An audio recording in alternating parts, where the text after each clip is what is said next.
The Voice Adam Levine reflects on returning without Blake Shelton.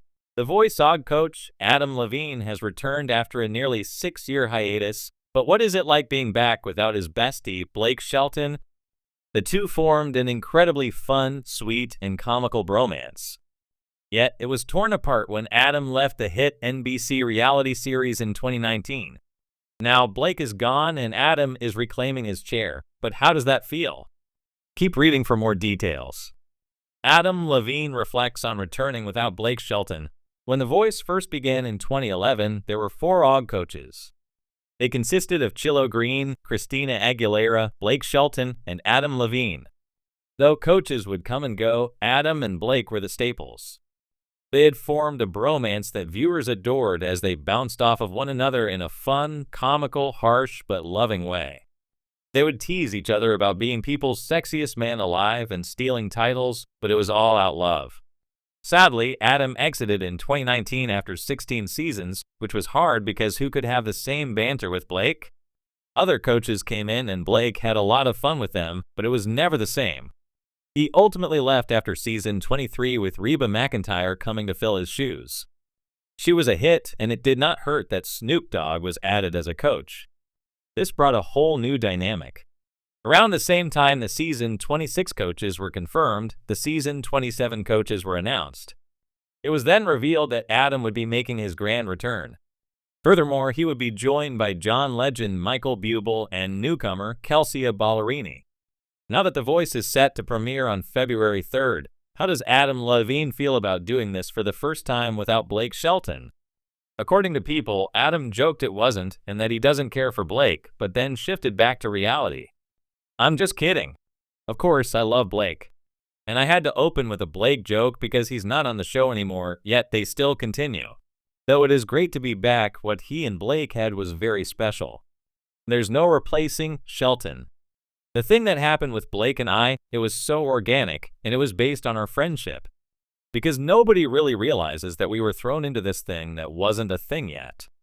Our friendship was based on this not knowing what the hell was happening and being silly and stupid with each other." Adam Levine may be returning without Blake Shelton, but it will still be an exciting experience. He noted that he spent a decent amount of time doing his own thing away from The Voice. There was his family, his band, touring, and more. Therefore, Adam was not just the coach from that reality show, and the breather was good all around. Furthermore, he loves being back and reconnecting with all of the people he had worked with prior and missed deeply. As for how it is different in season 27, Adam is no longer looking at the show as a competition.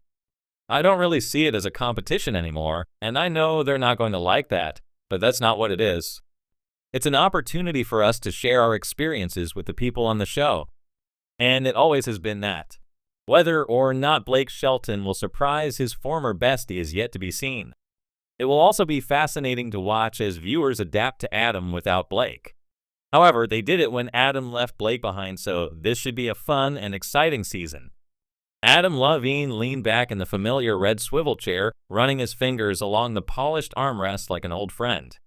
It had been years since he'd sat there, not just physically, but emotionally. The last time he did, things were different. The set had buzzed with banter, mischief, and the signature southern drawl of one Blake Shelton. Now, as the cameras rolled and the lights dimmed to cue the next performance, there was a hollowness he hadn't anticipated. The seat next to his was empty of Boots and Blake SMS. And it hit harder than he expected. "Man, it's weird," Adam said in a behind-the-scenes interview. "I've been gone a while, but coming back without Blake here? It's like showing up to a party and realizing your best friend moved away without telling you." Levine and Shelton's friendship had become the unexpected heart of The Voice over its first 16 seasons. Adam, the sleek, tattooed rock star with a dry wit, and Blake, the cowboy charmer with a penchant for mischief, made for TV gold. Their rivalry was legendary, equal parts teasing and tenderness, like brothers who found each other through an accidental pairing on a talent show. And for the fans, their dynamic was the show. "We'd bicker, sure," Adam laughed. "But that was part of the fun."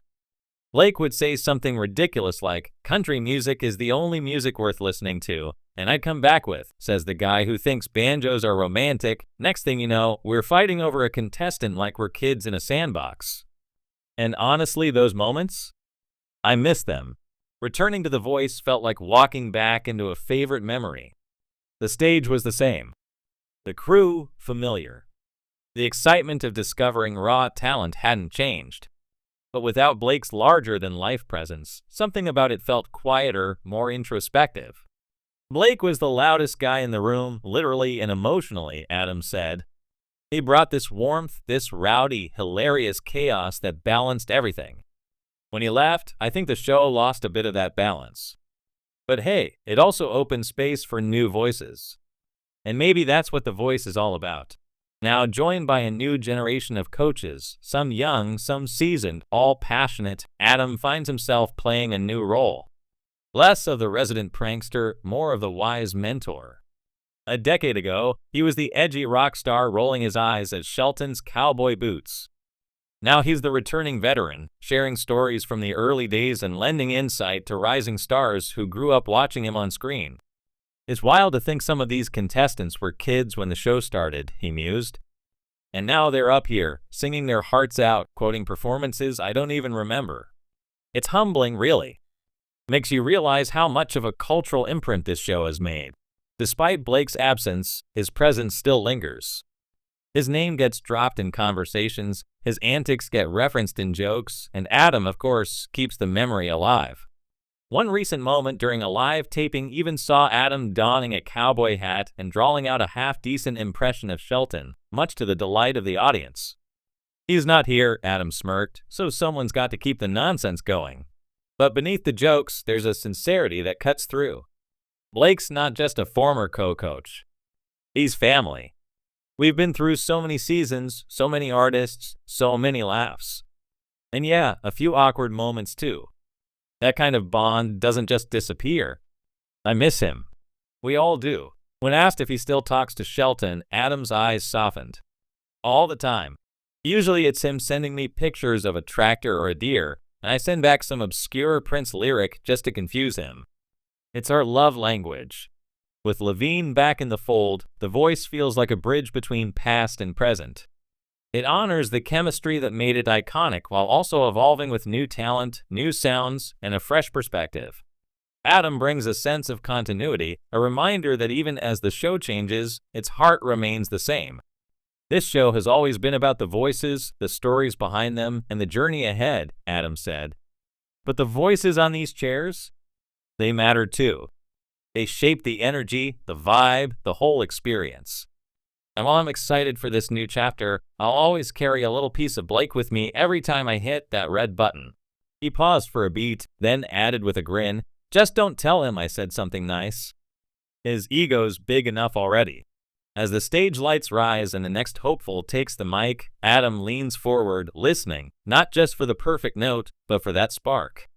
The one that reminds him why he came back. The one that whispers, "This is still home." Let me know if you want to tweak the tone or make it more emotional, humorous, or formal. This show has always been about the voices, the stories behind them, and the journey ahead, Adam said. But the voices on these chairs? They matter too. They shape the energy, the vibe, the whole experience. And while I'm excited for this new chapter, I'll always carry a little piece of Blake with me every time I hit that red button. He paused for a beat, then added with a grin, "Just don't tell him I said something nice." His ego's big enough already. As the stage lights rise and the next hopeful takes the mic, Adam leans forward, listening, not just for the perfect note, but for that spark. The one that reminds him,